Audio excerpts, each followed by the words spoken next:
It's another early morning. Every morning, every day of our lives, we have choices to make. You have the choice to stay in bed, to say, forget it, I'm not gonna work out today, or forget it, I'm not gonna work hard today. You always have a choice every single day of your life. So, done today. No one cares what you did yesterday. You gotta change your dialogue. Yeah, I used to be mentality doesn't work. What have you done today to better yourself? Today's another day. Today's another day that I'm faced with another choice to make. So I'm making the choice again to put my shoes on early in the morning and get active again. Make the right decision. Well, some of you read that I think about when it's hot outside, that it's sunny and 70. Well, it's fucking not today. It's the reality. It's about 90 degrees and 100% humidity. But who gives a shit? That being said, September 3rd, I had to have my book turned in. And what I realized, I'm reading this book a lot, but I realized I wasn't born this motherfucker. I made him.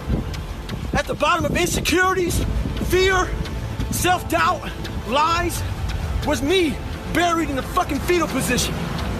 How I got out of that was recognizing it, being honest with it, being truthful with it, and then fixing it. We like to live on social media with lies about ourselves, how great we are. Get to the source and fix the problem.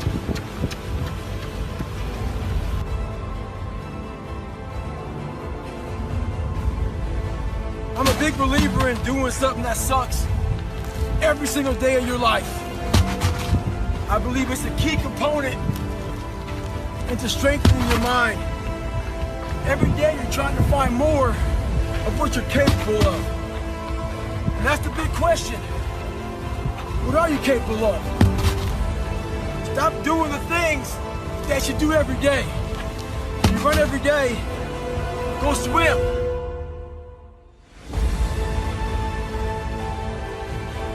Flipping a towel, one tire for a mile.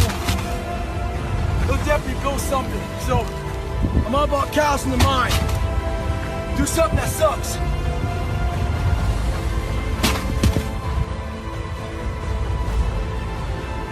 Don't get it twisted. It's not about flipping tires. I'm in Las Vegas right now and it's hot as shit. It's not about any of that. But what it is about is a lot of us give total control to life. We don't have any control of it. We just give all control to life. I do this shit every morning to prepare my mind for what life's gonna throw at me. A healthy body gives you a healthy mind. That's what it's about.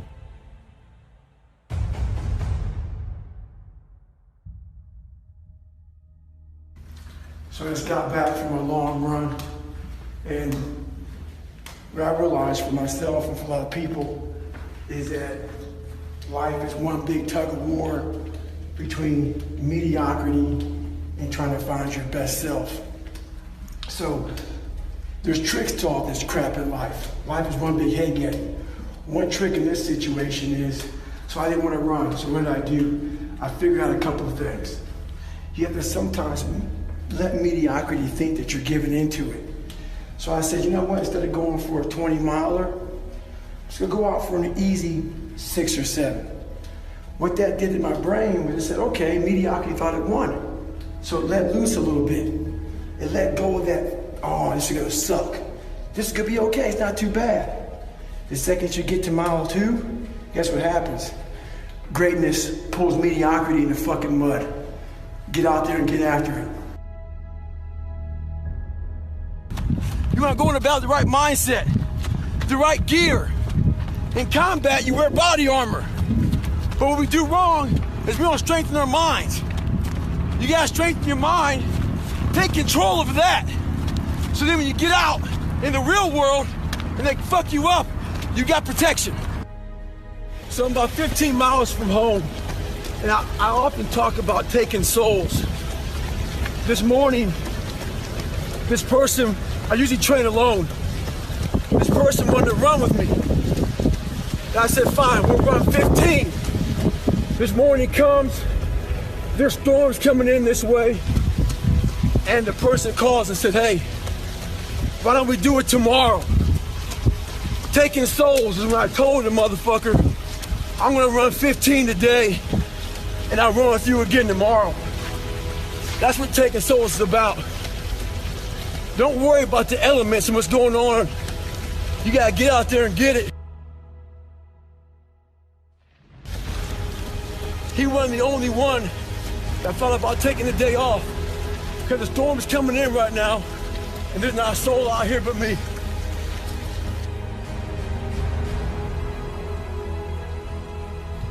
If you want to get better, things you can do, get outside that zone.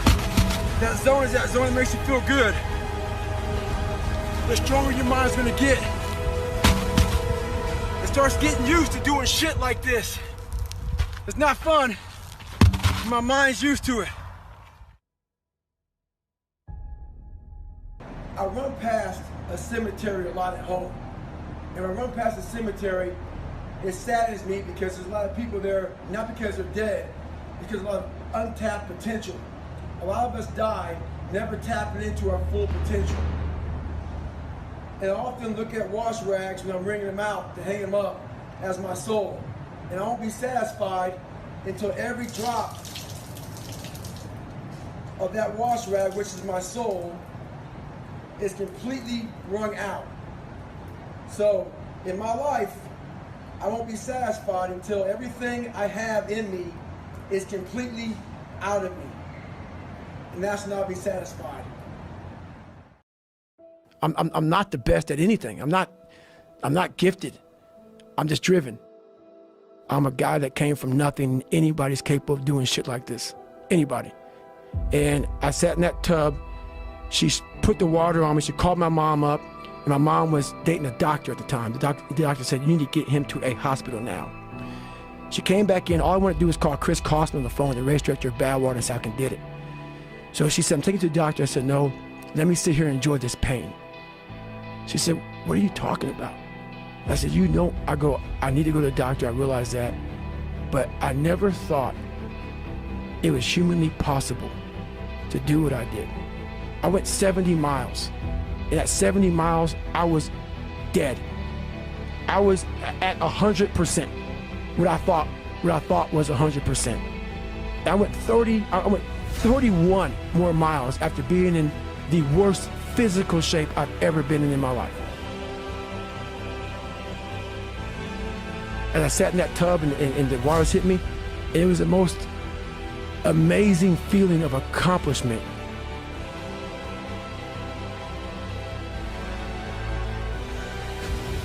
I did this.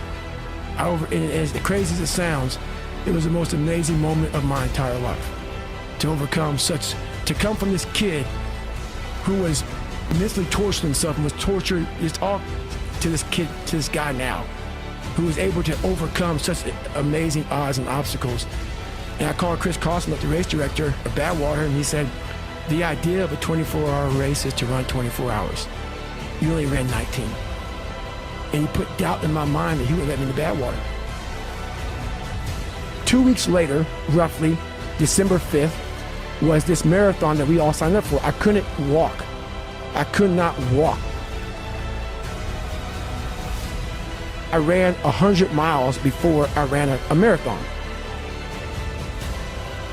10 days or 2 weeks after this 100 mile in one race I did, this marathon, December 5th in Las Vegas. That gun went off 2005, 14 days after I broke myself off, and I qualified for the Boston Marathon. I ran 3:08. Like, the gun went off and that thing came back. Like, all right, man, what if? And then I went to the Hurt 100, race in Hawaii, 26,000 feet of climbing over 100 miles. Probably one of the top 5 hardest 100-mile races in the world. Out there and got through the race. Did it in 33 hours, was the 9th place finisher, And I qualified for Badwater and got in. I went on to lose weight and train hard, and I got 5th my first year and went back my second year and got 3rd. I'm trying to find more of myself. And the only way I can find more is to silence the world out as much as I can, because it's getting busier every day. It's getting faster. I put my phone away and I go dark. I go dark a lot, and it's because I have to find out. I'm on a journey of life, and we all have a different journey. I like to take this 4-lane highway, the easy highway. We all love that 4-lane highway. We always step over the shovel. That shovel, I made my own path.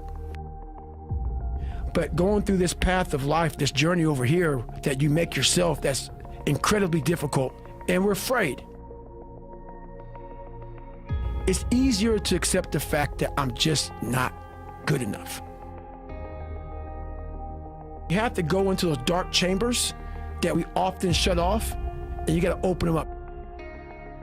There's not some easy, lit up, street-like path with nice, smooth roads. That's right.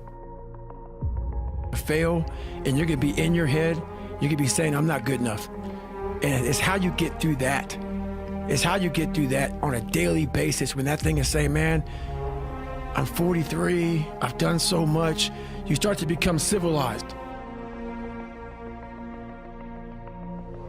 The refrigerator gets full. You start making money, and you start, I'm not getting cold anymore, I'm retired. At 40, people shouldn't be playing basketball or football. Or at 43, I'm still putting 100-mile weeks, still doing thousands of pull-ups, thousands of push-ups, because I'm not allowing myself to become civilized. The worst thing that can happen to a man is become civilized. You want to be uncommon amongst uncommon people, period. You start putting yourself in situations that suck, you'll find yourself. I'm big on being with yourself. I want to be forever proud of who I was as a man and change who I used to be. The liar, the insecure guy, the guy who can, whatever. I want to be proud. If I die now, if I die at 80, if I die at 90, 100, I want to look at myself and say, I'm proud of myself. I believe in patience. I'm a patient dude. I can watch a piece of grass grow for 20 years because I know that this is how you get somewhere in life. By being that monk-like mentality, being able to watch something grow very calmly, patiently. I can't go any faster. We do that to our brain. We put a governor on our brain. The second we feel pain, discomfort, suffering, all those words that we hate to say because we're in this happy, peaceful world we live in now, we stop. We slow down. And if you can get through these different barriers and gain 5%, 2%, 3%, that 40% becomes 60. That 60% becomes 70, 80, and 90. And then you'll hopefully one day near 100. That dreamer mentality just would always fuel me. It would just fuel me, man, what if I can be a SEAL, man? Now I run 205 miles. What if I can go? What if I can go? And what if, how would that feel? You have to go into those dark chambers that we often shut off, and you got to open them up. It gets hard. And the harder it is, the more you start to push back. And the more you push back, and then it's not right for people to talk about. It's not right for, like, let's say you are fat. I was fat. That's why I talk about it. Go ahead and say something. I was fat too. And it was hard every day to get up. I know what it feels like when you roll your fat ass out of bed and all you want, but I can't want it more than you. And so many people just want it the easy way. I'm sorry, man. It's not. So what they start to do is they build this narrative of it's okay. When the narrative should be, you need to work harder. You need to discipline your mind better. We need to help people more than just saying it's okay. It's okay that you're not and will help yourself out. That's not okay. It's not okay. It's not acceptable.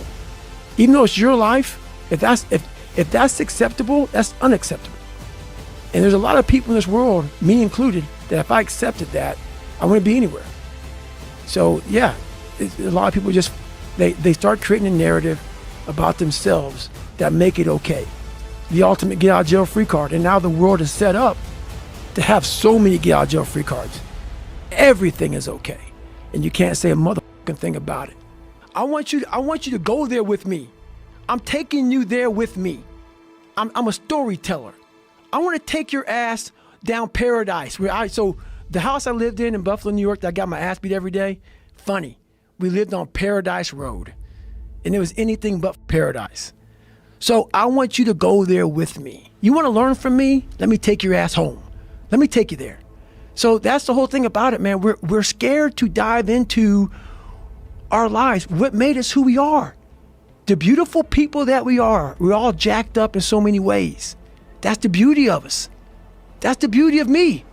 I'm jacked up, but I figured out my own little process on how to get unjacked up and how to. I'm not going to get the same. I'm not going to get the same way you're going to get there. You may get there by going point A to point B. I might go point C to D to E to F. But I'm going to be there the same way you are, just a little harder. That's how I train my brain. So it's just different. I'm just a different thinker. My part-time savage was me running like 50 miles a week. What I used to do, and what I do now, is I got to a point, I'd be running, and I was like, okay, man, we could do 10 miles today. I get to 10 miles, but oh no. That fucking demon that I let out every morning that walks the streets at night, he comes and says, no, bitch, not today, man. There's somebody out there that you don't know, have never met in your entire life, that is doing 12, 13, 14. You're going to do another one. And when you meet them, you ain't getting ready. So Goggins kept on running. So that's where the 40% thing comes in. It comes in when you're in suffer mode and you say, I'm not going to quit. You're forcing your brain now to operate on a level it's not used to, but then it becomes used to it. In times of need, even the hardest person forgets how badass they are. So I've been through a lot in my life. When you're going through a hard time right now, you forget all the hard time you endured. So the cookie jar is a reminder that, oh, I can get through this hard time right now, but you gotta take a second or two to reach into the mental cookie jar. You gotta open up and say, okay, man, I was in 3 hell weeks and I got through 2 of them. You know, I was in Ranger School. I saw these beatings. My mom's soon-to-be husband got murdered. All these things I endured alone. I had to remind myself of the strength and the power that I have, that it's in me. It's just a reminder of how badass you are in hard times, because we just forget that bad time consumes our mind. I see where I'm at today, but I know where I come from. I'm amazed at what a human being can actually do. So when I start talking to myself in the third person, it's strictly because I know that I literally made this human being out of a whole bunch of scraps. I wasn't a mechanic. I wasn't a carpenter, so I didn't know how to do any of this. I wasn't trained in how to build a human being from nothing. Like my mom didn't train me, my dad didn't train me, life didn't train me. Well, life did train me, correction. And I started putting this scrap metal together. I'm like, I wonder what's gonna happen. And after a while, I started learning more and more and more through pain and suffering. I started learning so much about stuff. Before I knew it, man, I built this beautiful car. And I'm like, how did I do that? I know how to do it because I have all the tools. When I was going from training, we had to carry these heavy ass boats on our heads. We had 6 people carrying these boats. The heaviest part of the boat was in the front. So those weaker people would always look for the very back of the boat. The back of the boat is where the boat would barely be touching your head. We had a name for it. We called it duck and boat. A lot of people put their head down, crouch under it, so that boat wouldn't be breaking your fucking neck. A lot of people in life out here are riding the back of the boat. They're ducking that fucking weight. They're part of a team, but you're the weakest person in that team, and everybody knows you're ducking the boat. You don't want that boat to touch your head. You don't want it to hurt your neck, but you want to be part of the team, but you don't want to do any fucking work. In life, it's important to not always draft. Sometimes you gotta lead and block the fucking wind. Stay hard. They don't know me, son. Get it. 18. They don't know me, son. Get it. 19. They don't know me, son. Yeah. 20. You got some more in you. 21. Yeah. Get it again. Come on. We want to see it. Good. 22. Who's gonna carry the boats in the logs. That's you, buddy. Come on, 23. Come on, 24. One more, David. Who's one more? gonna carry the boats? You're gonna do it. You're gonna do it. You're gonna do it. You did it. Yeah.